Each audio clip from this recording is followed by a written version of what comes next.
என்னுடைய சகோதர சகோதரிகள் அனைவருக்கும் என்னுடைய பணிவான அன்பான வணக்கங்கள். மனுஷனுக்கு நம்பிக்கைன்றது வாழ்க்கையில் அடிப்படையான ஒரு உணர்வு. இந்த நம்பிக்கை ஒவ்வொருத்தருக்கும் அவசியம் தேவை. அதுதான் அவனுடைய வாழ்க்கையில் சரியான பாதைக்கு கொண்டு போகக்கூடிய, அதாவது அந்த நேர்பாதையில் நடக்கக்கூடிய ஒரு உந்து சக்தியாக அமையுது. காருக்கு எப்படி மோட்டாரும் பெட்ரோலும் அவசியமோ, அதை இயக்கிறதுக்கு அவசியமோ, அதுபோல் ஒரு மனிதனுடைய வாழ்க்கைக்கு உந்து சக்தியாக இந்த நம்பிக்கைன்றது செயல்படுது. இன்னொரு விஷயம் பார்த்தீங்கன்னா, யானைக்கு தும்பிக்கை எப்படி பலமோ மனிதனுக்கு நம்பிக்கை அந்த அளவுக்கு பலம் தரக்கூடியது. அவனுக்கு அந்த ஒருத்தர் மேலே அவன் மேலே நம்பிக்கை வச்சுட்டான்னு வச்சுக்கோங்களேன், எப்படியாவது அவர் நமக்கு பண்ணிடுவார் அப்படின்ற ஒரு மன தெளிவு ஏற்படும். இப்போ அப்படி இல்லைன்னு பொழுது, யார் மேலேயும் நம்பிக்கை வைக்காமல் தன்னை மட்டுமே நம்பும்பொழுது, ஒரு விஷயத்தை செயல்படுத்தும் பொழுது அவனுக்கு என்ன ஆகுதுன்னா, அவனுடைய புத்தியே பலவித தவறான விஷயங்களுக்கு அவனுக்கு வழிகாட்டிடுது. ஒருத்தர் நமக்கு ஒரு ஆலோசனை சொல்கிறதுக்கும் இதுக்கும் நிச்சயமாக ஒரு நட்போ, இல்லை மனைவியோ, இல்லை உற்ற உறவினர்களோ, இவங்கெல்லாம் அவசியம் தேவைப்படுது. அப்படி இருக்கும்பொழுது ஒரு மனிதன் நிச்சயமாக தன் வாழ்க்கையில் ஒரு தெளிவோட தன்னோட வாழ்க்கை பயணத்தை இனிமையாக முடிச்சுப்பான். அப்படி தான் மகாபாரதத்தில் பார்த்தீங்கன்னா, கிருஷ்ணருடைய சாப்டர் பயங்கரமான ஒரு விஷயம். அவர் தான் அதோடைய தலைமையே, அவரை வச்சு தான். அப்படி இருக்கும்பொழுது இவர் கூடவே உத்தவர்னு ஒருத்தர் பயணம் பண்ணுவார். உற்ற நண்பர் மட்டுமல்லாமல் அவருக்கு தேவையான பணிவிடைகள், அவருக்கு தேரோட்டியிருக்காரு, அவர் கூடவே இருந்திருக்காரு. அப்படிப்பட்ட உத்தவர், நீங்கள் உத்தவ கீதையெல்லாம் கூட கேள்விப்பட்டிருப்பீங்க, உத்தவருடைய கீதையெல்லாம் வரும். ஸோ அப்படிப்பட்ட உத்தவர் அவருக்கு பணிவிடை செய்யும் பொழுது, ஒரு நாள் அவருக்கு காலமிக்கிட்டு இருக்கும் பொழுது கிருஷ்ணர் கேட்பார், என்னுடைய அவதார நோக்கம் முடிவடைய போகுது, நான் திரும்பவும் வைகுண்டத்துக்கு போக போகிறேன். உனக்கு இது வரைக்கும் நான் எதுவுமே செஞ்சதில்லை.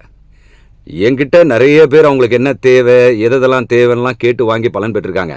ஆனால் ஒரு தடவை கூட நீ உனக்காக எதையுமே கேட்டதில்லை. நான் இதை அவதாரத்தை முடிச்சிக்கும் போது உனக்கு ஏதாவது செய்யணும்னு ஆசைப்பட்றேன், உனக்கு வேண்டியதை கேள் அப்படின்னுவார். உத்தவர் சொல்வார், எனக்கு எதுவும் தேவையில்லை கிருஷ்ணா, உன் அருகில் இருக்கிறதே, உன் பக்கத்தில் இருக்கிறதே எனக்கு ரொம்ப பெரிய பலம் மாதிரி, எனக்கு எல்லாமே கிடைச்சா மாதிரி. உன்னோட அருள் இருக்கும்போது எனக்கு என்ன தேவை? ஆமாங்க, கடவுளை நம்ம வணங்கினா மட்டும் போதும். கடவுள்கிட்ட போய் எனக்கு இது தேவை அது தேவைன்னு கேட்க வேண்டிய அவசியமே இல்லை. அவருடைய அருள் என்னும் அந்த அமிர்தமானது நம்மளுடைய பாத்திரங்களில் நிறைந்து விட்டதுன்னு வச்சுக்கோங்களேன், எந்த நெகட்டிவும் நம்மளை கிட்ட அடங்காது, பாசிட்டிவ் மட்டும்தான் அணுகும். நம்ம எதுவுமே கேட்க தேவையில்லை, எல்லா கடாட்சமும் வந்துடும். லக்ஷ்மி கடாட்சத்துலேருந்து எல்லா கடாட்சமும் வரும். ஏன்னா நாராயணன் இருக்கும் இடம் லக்ஷ்மி வாசம் செய்பவள். ஸோ இப்படி இருக்கும்பொழுது அவர் அந்த மாதிரி சொன்ன உடனே, இல்லை நீ கேட்டு தான் ஆகணும், எனக்கு ஒரு என்னுடைய திருப்திக்காக அப்படின்போது, எனக்கு எதுவும் வரம் தேவையில்லை, ஆனால் எனக்குள்ள ஒரு சில சந்தேகங்கள் இருக்குது, அதை மட்டும் கேட்கட்டுமா கிருஷ்ணா, தப்பாக எடுத்துக்காத அப்படின்போது கேளு அப்படின்வாரு. பாண்டவர்கள் உன்னையே நம்பினாங்க, நீ தான் உங்களுக்கு கதின்னாங்க, உன்னை கேட்காம ஒரு செயல் கூட அவங்க செஞ்சதில்லை. அப்படி இருக்கும் பொழுது இந்த பகடை ஆடினாங்கல்ல, அதாவது தாயம் உருட்டி போட்டு, இந்த பகடை ஆட்டத்தில் அவங்கள ஏன் நீ தோக்கடிச்ச? அவங்க எல்லாத்தையும் இழந்தாங்க, நாடு நகரம், அவங்க தம்பிமார்களை எல்லாத்தையும் தர்மம் இழந்தான். அவன் பொண்டாட்டியை கூட, அதாவது அது குல விளக்கு, அவங்களுடைய மனைவியை கூட அவங்க இழந்தாங்க. கடைசி நிமிஷத்தில் துச்சாதனால் முடியெல்லாம் இழுக்கப்பட்டு அசிங்கப்பட்டு வேதனைப்பட்டு அவளை இவ்வளோ தூரம், அதுக்கப்புறம் நீ அவளுக்கு புடவை கொடுத்து என்ன பண்ணி என்ன பிரயோஜனம்? அவன் மானத்தெல்லாம் இழந்துட்டாலே, அதுக்கு முன்னாடியே உன்னை தடுத்திருக்க முடியாதா? ஏன் அவங்கள இந்த அளவுக்கு இக்கட்டான சூழ்நிலைக்கு கொண்டு வந்த? உன்னை தானே நம்பினாங்க அப்படின்னு கேட்கும்பொழுது கிருஷ்ணர் சிரிச்சுக்கிட்டே பதில் சொல்லுவார், நீ கேட்டதெல்லாம் கரெக்டு தான் உத்தவா, ஆனால் ஒரே ஒரு விஷயத்தை நீ மறந்துட்ட. அவங்க என்னதான் நம்பினாங்க? உலகத்தோட நியதி என்ன தெரியுமா? விவேகம் கொண்டவன் தான் ஜெயிப்பான். இதுதான் உலகத்தோட நியதி. அதை அவங்க அந்த சமயத்தில் மறந்துட்டாங்க. தர்மர் துரியோதனன் சூதாட அழைத்த போது ஒத்துக்கிட்டாரு. அந்த ஒரு நிமிஷம், இல்லை நான் கண்ணனை கேட்கணும், அவனை கேட்டு தான் இதுக்கு நான் ஒத்துக்க முடியும் அப்படின்னாவது சொல்லியிருக்கலாம். அதை சொல்ல தவறிட்டான். சரி, ஓகே, சூதாட போனான். ஆனால் துரியோதனன் என்ன பண்ணான்? அவன்கிட்ட எவ்வளவோ பணம் பொருள் எல்லாம் இருந்தது, ஆட்சியே அவனோடது, அதிகாரம் அவனுடையது, எதை வேணாலும் அவன் இழக்கலாம், ஆனாலும் அவன் இழந்த மாதிரி கணக்கு கிடையாது. ஆனால் உனக்கு எதுவும் கிடையாது, நீ இழந்துட்டா அவ்வளோதான், உன்னையே நீ இழக்க வேண்டியிருக்கும். அதெல்லாம் நீ யோசிக்கலை. ஆனால் துரியோதனன் என்ன யோசித்தான்? அப்படியெல்லாம் இருந்தோம், எனக்காக நான் எதை வேணாலும், என் பணம் பொருள் எல்லாத்தையும் நான் சூதாட வைக்கிறேன், ஆனால் எனக்காக என் மாமா சகுனி விளையாடுவார் அப்படின்னுவான். அப்படி இருக்கும் பொழுது தர்மர் என்ன பண்ணார்? ஒன்றுமே பண்ணலையே. துரியோதனோட விவேகத்தால் சகுனி சூதாடினதுனால ஜெயிச்சாரு. அந்த விவேகம் தான் ஜெயிச்சது. ஆனால் தர்மன் விவேகமாக யோசிக்கலை. எனக்காக என் கண்ணன் விளையாடுவான் அந்த தர்மர் சொல்லலை. சரி, அது போகட்டும், விட்டு விடலாம். அந்த தர்மம் ஆட்டத்தில் ஆடும் பொழுது தம்பிகளை இழந்தான், தன்னை இழந்தான். தன் மனைவியோட கொஞ்சம் சுதாரிச்சு, கண்ணா இந்த மாதிரி எனக்கு இந்த மாதிரி ஆயிடுச்சு, என்னை காப்பாத்துன்னு ஒரு நிமிஷம் என் மீது வைத்த நம்பிக்கையின் காரணமாக அவன் என்கிட்ட வேண்டியிருந்தா உடனடியாக வந்து நான் தடுத்திருப்பேன். ஆனால் அதையும் அவன் வேண்டலை. அவன் என்ன சொன்னான்? ஐயோ, இந்த விஷயம் கண்ணனுக்கு தெரிஞ்சிடக்கூடாது, கண்ணனுக்கு தெரிஞ்சால் அசிங்கமாயிடும், கண்ணா தயவுசெய்து என்னை மன்னிச்சிரு அப்படியெல்லாம் சொல்லி இந்த சூதாட்டம் முடிகிற வரைக்கும் கண்ணன் வந்துடக்கூடாதுன்னு தான் அவன் நினச்சான். நான் வெளியே காத்துக்கிட்டு இருந்தேன். இவன் என்னை கூப்பிட மாட்டானா, இவனுக்காக நான் போய் உதவி செஞ்சு அவனை காப்பாற்றிட மாட்டானான்னு ஏங்கினேன். ஆனால் இவன் தன்னுடைய பிரார்த்தனையின் மூலமாக என்னை வரவிடாமல் பண்ணிட்டான். ஒரு விஷயம் என்னன்னா, எல்லா மக்களும் கடவுளின் மீது நம்பிக்கை வைக்கிறார்கள். ஆனால் அவர் இருக்கிறார் என்பதை சில சமயங்கள் மறந்து தானாகவே முடிவெடுத்து சிக்கிக் கொள்கிறார்கள். நான் வெறும் சாட்சி தான், நான் வெறும் பூதம் தான். என்னை சாட்சியா இருக்கிறவனோடு நீ ஐக்கியப்பட்டால்தான் அந்த சாட்சியாய் இருக்கும் கண்ணனானவன் உனக்கு உதவி செய்ய முடியும். இப்போ நமக்குள்ள நிறைய விஷயங்கள் கேள்விப்பட்டிருப்பீங்க. இடையில இந்த விஷயத்த சொல்லிட்டு அப்புறம் வரேன். இப்போ நமக்குள்ள ஆன்மா இருக்கிறது. ஆன்மா தான் நமக்கு சாட்சியாக இருக்கிறது. கண்ணனே கீதையில சொல்லியிருக்கான், ஆன்மா வெட்ட முடியாது, உலர்த்த முடியாது, ஆன்மாவுக்கும் உங்களுடைய பாவ புண்ணியங்களுக்கும் எந்த சம்பந்தமும் இல்லைன்னு. ஆனால் அது சாட்சியாய் உங்களுக்கு உயிரோட்டம் அளித்து கொண்டிருக்கிறது. இதில் என்ன பண்ணிடுறோம்? ஆன்மா சாட்சியாக இருக்கிறதை மறந்து போய் நம்ம என்ன பண்ணிடுறோம்? நாம் தனிப்பட்ட முறையில் நான் என்று இந்த உடலோடு கலந்து கொண்டு இந்த அறிவு சொல்வதை வைத்து சில விஷயங்களை தவறாக முடிவெடுத்து அதில் சிக்கிக் கொள்கிறோம். இதற்கு ஆன்மா என்ன செய்யும்? அதுபோல தான் கண்ணன் சொல்லுவான். என்ன சாட்சின்றதை மறந்துட்டு கண்ணன் தான் எனக்கு எல்லாம் என்பதை மறந்துவிட்டு அவர்களாக முடிவெடுத்து கொண்டு சிக்கிக் கொண்டார்கள். இது நான் என்ன செய்வது? பேஷ் கண்ணா, பேஷ், நல்லா அழகா நீ பேசுற, இதெல்லாம் சரி. அவ திரௌபதி, அவளுக்கு அதுக்கு முன்னாடியாவது உதவி செஞ்சிருக்கலாம் இல்லையா? உன்னை எவ்வளோ நம்புனா, அதையும் விட்டுட்டியே கண்ணா அப்படின்னும் பொழுது திரௌபதி என்ன செஞ்சா?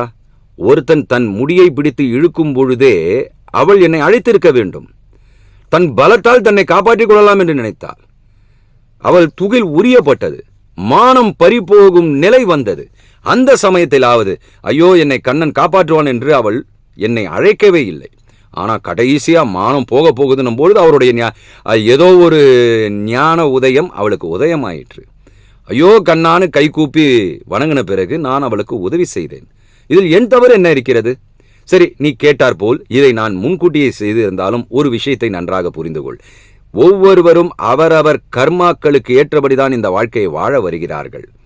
அவர்கள் புத்திசாலித்தனமாக விதியை மதியால் வெல்ல முடியும் என்பதை நாம் இங்கு கருத்தில் கொள்ள வேண்டும். சில பேர் சொல்லுவாங்க விதியை மதியால வெல்ல முடியாதுன்னு. கண்டிப்பா மதியால வெல்ல முடியும். மதி என்பது என்ன? அறிவையும் தாண்டியதுதான் மதி. இந்த விதியை சாட்சியாக என் இறைவன் தான் எனக்குள் இருக்கிறான், அவனிடம் நான் ஐக்கியம் பெற்றால், நான் என்பதை அவனை நான் கவனிக்க ஆரம்பித்தால் என்னோடு அவன் கரைந்து விடுவான். அதற்கப்புறம் அவனோட வாழ்க்கையை நான் டேக் ஓவர் பண்ணிப்பேன். ஆனால் இது எதையுமே அவர்கள் செய்யாத போது அவர்கள் அனுபவித்த எல்லா விஷயங்களுக்கும் என் மீது நீ பழி போடுவது எப்படி நியாயமாகும் உத்தவா அப்படின்னும் பொழுது கடைசியாக உத்தவர் சொல்வார், நீங்கள் சொல்வது சரிதானே. ஆமாங்க, சரணாகதி தத்துவம் முழுமையாக சொல்வதே அதுதான். நீங்கள் இந்த இந்து தர்மத்தில் பார்த்தீங்கன்னா, மன்னிக்கணும் இதை நான் தனியாக ஸ்பெசிஃபிக்காக சொல்கிறதுனால எல்லாரும் கொச்சிக்காதீங்க. மதம் என்பதும் இல்லை, ஜாதி என்பதும் இல்லை. ஆனால் நான் இதை சொல்லுவது எதற்காகவென்றால் அப்பொழுதுதான் புரியும்.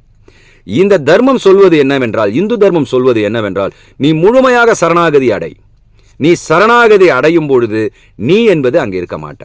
இதை இன்னும் தெளிவாக சொல்லணும்னா, கவனிப்பவனாகிய நாம் நம்முடைய கவனத்தை வெளியில் மாற்றமடையக்கூடிய பொருளையே வச்சிருக்கிறோம். இந்த மாற்றமடையக்கூடிய பொருளிலிருந்து திருப்பி நம்முடைய கவனத்தை மாற்றமில்லாமல் நம்முள் நிறைந்திருக்கும் ஆன்மாவிடம் லயிக்க வைத்தால் அது தன்னாலேயே இந்த உடல் என்னும் கட்டை உடைத்து கொண்டு எங்கும் பரவி இருக்கும் பரமான்மாவோடு கலந்துவிடும். அதாவது கடல்லேருந்து எடுக்கப்பட்ட நீர் ஒரு பாட்டில் இருக்கிற வரைக்கும் அது பாட்டில் தண்ணி.